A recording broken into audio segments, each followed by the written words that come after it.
เมืองปทุมพรสรุปภัยพิบัติปี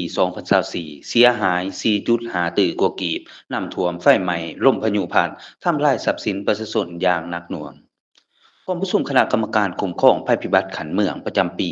2024และการกำหนดแผนตอบโต้ภัยพิบัติทั่วเมืองปทุมพรปี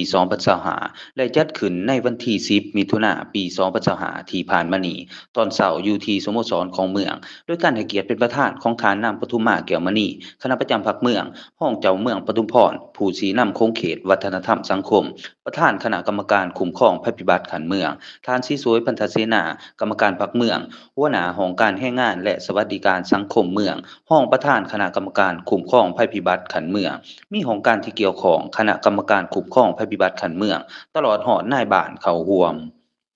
ท่านชี้โซยพันธเสนากรรมการพรรคเมืองหัวหน้าห้องการแรงงานและสวัสดิการสังคมเมืองห้องประธานคณะกรรมการคุ้มครองภัยพิบัติขันเมืองและสรุปให้ฮู้เกี่ยวกับการจัดตั้งปฏิบัติเวียกงานภัยพิบัติประจำปี2024ซึ่งได้ยกให้เห็นมาตรการในการจัดตั้งปฏิบัติการป้องกันรับมือกับภัยพิบัติเป็นต้นการป้องกันและลดพรความเสี่ยงภัยพิบัติเวียกงานป้องกัน แม่นเวียกงานหนึ่งที่ได้จัดตั้งปฏิบัติก่อนระยะเหตุการณ์ภัยพิบัติจะเกิดขึ้นโดยได้สุมใส่สุกอยู่การจัดตั้งการสร้างความเข้มแข็งให้คณะกรรมการคุ้มครองภัยพิบัติทุกขันบรรดาภาคส่วนชุมชนและภาคส่วนที่เกี่ยวข้องพร้อมทั้งสุกอยู่การจัดตั้งปฏิบัติพันขยายบรรดานิติกรรมการเฝ้าระวังติดตามและการแจ้งข่าวเตือนล่วงหน้าเกี่ยวกับภัยอันตรายและภัยพิบัติต่างๆที่อาจจะเกิดขึ้นจากธรรมชาติและมนุษย์สร้างขึ้น การกวดกาคลื่นความพร้อมทางด้านวัตถุ อุปกรณ์พาหนะยาปัวพยาธิและการเก็บเงินแห่ช่วยเหลือบรรเทาทุกข์ฉุกเฉินเพื่อรับใช้เขาในการตอบโต้ภัยพิบัติ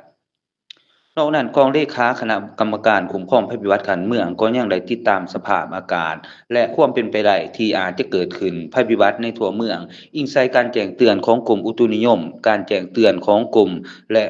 อุทกศาสตร์ เพื่อออกแจงการให้บรรดาคณะกรรมการขันเมืองและท้องถิ่นรับทราบในการกักเกี่ยมความพร้อมรับมือสภาพการดังกล่าวในกองประชุมครั้งนี้คณะกรรมการคุ้มครองภัยพิบัติแต่ละภาคส่วนก็ยังได้ประกอบความคิดความเห็นแลกเปลี่ยนซึ่งกันและกัน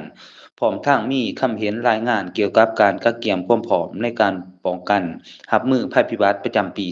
2025ในตอนท้ายกองประชุมก็ยังได้รับฟังการมีความเห็นโอ้ร่มจากประธานกองประชุมตื่นอีกด้วย